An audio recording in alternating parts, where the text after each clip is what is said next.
Bismillahirrahmanirrahim. I'm Afaq. Today I'm going to discuss a question that belongs to a novel Pride and Prejudice, which is written by Jane Austen. The question is that how is the first sentence in the novel Pride and Prejudice is ironic.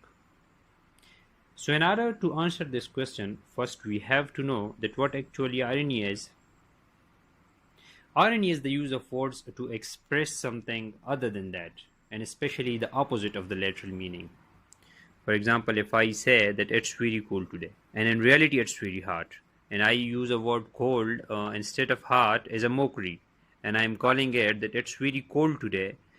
So actually, this mockery or this opposite in the meaning, or this opposition in the meaning, or this opposition in the idea contradiction or opinion contradiction is what we call an irony. Now, coming toward the sentence, that what is the first sentence of the novel that we are going to explain, that we are going to answer, and in which we are going to highlight the irony. The sentence is that it is truth universally acknowledged that a single man in a position of a good fortune must be in want of a wife. Now, I would like to tell you about that what the word want means. So, in today's dictionary, want means to desire something, while the older meaning of want is to lack something. To be in want of something or to have a desire for something still means that you lack it. Now, I am going to explain several perspectives regarding the first sentence of the novel Pride and Prejudice, that how the first sentence is having the irony.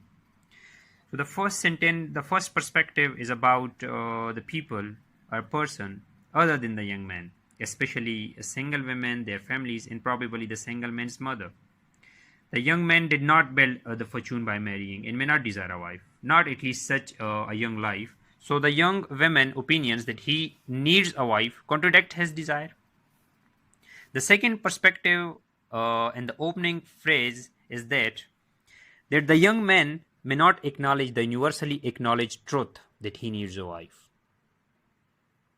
And the third perspective, according to the Pride and Prejudice, that a rare look at marriage market at that era and the cutthroat scramble between the upper class women to secure their single men in the position of a good fortune, and with it, her own future.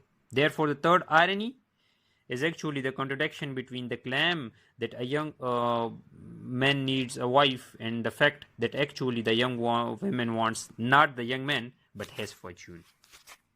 So the first sentence of Pride and Prejudice is ironic because what it says, that a single man in a position of a good fortune must be in want of a wife, is contradicted in the next line. It is women and their families who are seeking rich husbands and have the agency in this situation. And furthermore, if we see the Pride and Prejudice, that Mr. Darcy is a rich man, his disposition make it difficult for him to find a wife, and he is not actively seeking one. The first sentence of the novel actually alerts the readers to the ironic and somewhat mocking tone of the novel. The narrator says that it is universally acknowledged that a single man in a position of a good fortune must be in want of a wife. So it is of course not a truth universally acknowledged that any rich bachelor is actively searching for a wife. This is precisely the kind of ridiculous idea that we might expect to come out of Mr. Bennet's mouth, but her husband and at least a couple of her daughters would likely disagree. So when the narrator says this line, we might imagine that she does so with rather a sarcastic tone, because this is the example of verbal irony, and she will continue to poke fun at or even mock belief about marriage, especially among the upper class throughout the novel.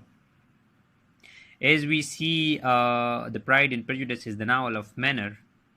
So the opening sentence sets the stage for Bennet's girl searches for husband, while at the same time creating a fantasy, namely that a wealthy man needs a wife. Of course, the single man in a position of a good fortune is Darcy, and it is he who is central to the happiness of the narrative, as well as being instrumental in the theme of change and transformation. So finally, Darcy conquered his pride and decided that he loves Elizabeth enough to want to marry her in spite of having tolerated Wickham. However, it is ironically Elizabeth who takes longer to swallow his prejudice against Darcy, gaining a better insight into her gentleman. Thus they prove that the single gentleman Darcy must have been in search for a wife. So it's all about the question or the explanation about the first line of the Pride and Prejudice, that how the first line comprises the irony.